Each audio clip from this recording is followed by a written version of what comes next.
তবে ৩০টি আসনের নিশ্চয়তা পেয়ে জামায়াতের সাথে জোট করে এনসিপি, যদিও ৪০টি আসন নাকি চেয়েছিল এনসিপি।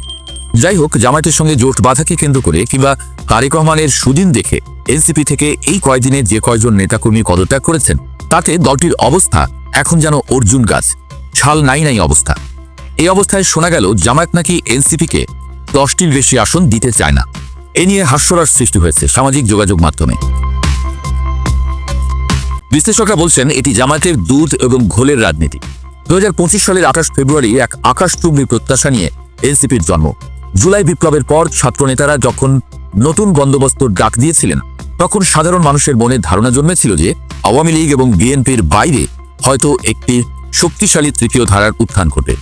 আহ্বায়ক নাহিদ ইসলাম, হাসনাত আবদুল্লাহ এবং সার্জিস আলমদের হাত ধরে সেই স্বপ্ন ডানা মেললেও বছর না ঘুরতেই সেই ডানা এখন ভাঙার উপক্রম। রাজনীতির মাঠে গুঞ্জন ছিল এনসিপি শুরুতে 50টি আসনের দাবি নিয়ে বিভিন্ন দলের সাথে দর কষাকষি করছিল। বিএনপির সাথেও তাদের আলোচনা হয়েছিল বলে শোনা যায়, কিন্তু সেখানে বনিবনা না হওয়ায় তারা জামায়াতে ইসলামের দিকে ঝুঁকে যায়।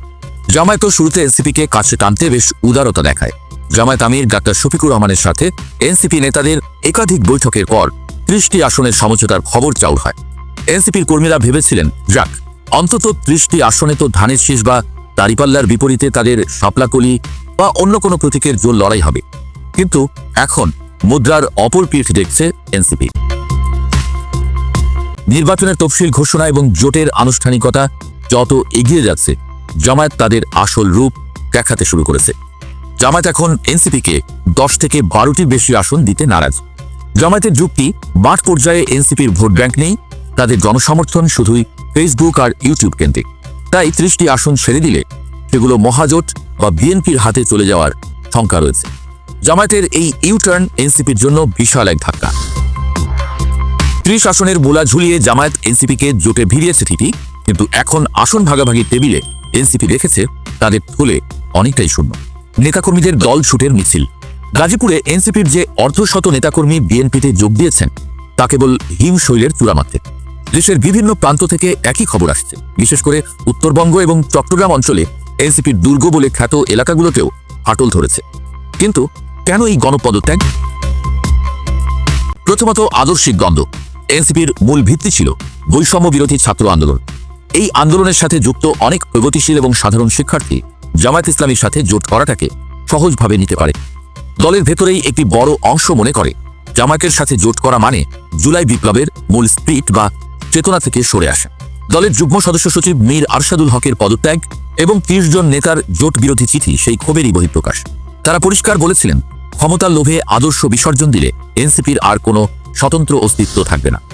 দ্বিতীয়ত, ক্ষমতার পাল্লা বিএনপির দিকে ভারী হওয়া। সদ্য প্রয়াত বিএনপি চেয়ারপারসন বেগম খালেদা জিয়ার মৃত্যুতে দেশ জুড়ে যে শোকের ছায়া এবং সহানুভূতির ঢেউ তৈরি হয়েছে তা বিএনপির জনসমর্থনকে এক লাফে কয়েক গুণ বাড়িয়ে দিয়েছে। তারেক রহমানের নেতৃত্বে বিএনপি এখন আগের চেয়ে অনেক বেশি সংহত। এনসিপির তৃণমূল কর্মীরা দেখছেন আগামী নির্বাচনে বিএনপির জয়ের সম্ভাবনাই প্রবল।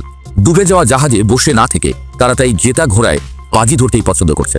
গাজীপুর, নারায়ণগঞ্জ, রংপুর সহ দেশের বিভিন্ন এলাকাগুলোতে এনসিপির কর্মীরা বিএনপিতে ভিড়ছেন। এনসিপির শীর্ষ নেতৃত্বের বিশ্বাসযোগ্যতা নিয়েও প্রশ্ন উঠেছে। ইউটিউব ও ফেসবুকে হাসনাত আবদুল্লাহ এবং সার্জিস আলমদের সম্পদ নিয়ে নানাবিধ ভিডিও এবং প্রতিবেদন ভাইরাল হয়েছে।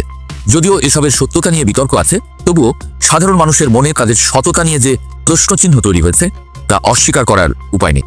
একসময় যারা দুর্নীতির বিরুদ্ধে সোচ্চার ছিলেন তাদের বিরুদ্ধে যখন অনিয়মের অভিযোগ বা সেফ এক্সিট খোঁজার গুঞ্জন ওঠে তখন কর্মীদের মনোবল ভেঙে যাওয়াই স্বাভাবিক। অন্তর্বর্তী সরকারের উপদেষ্টা হিসেবে নাহিদ ইসলাম এবং এনসিপি নেতা হিসেবে তার ভূমিকা নিয়েও দলের ভেতরে ধোঁয়াশা ছিল।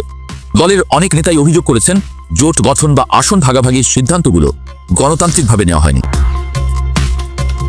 এনসিপির এই পরিণতি আসলে নতুন বন্দোবস্তের অপমৃত্যু।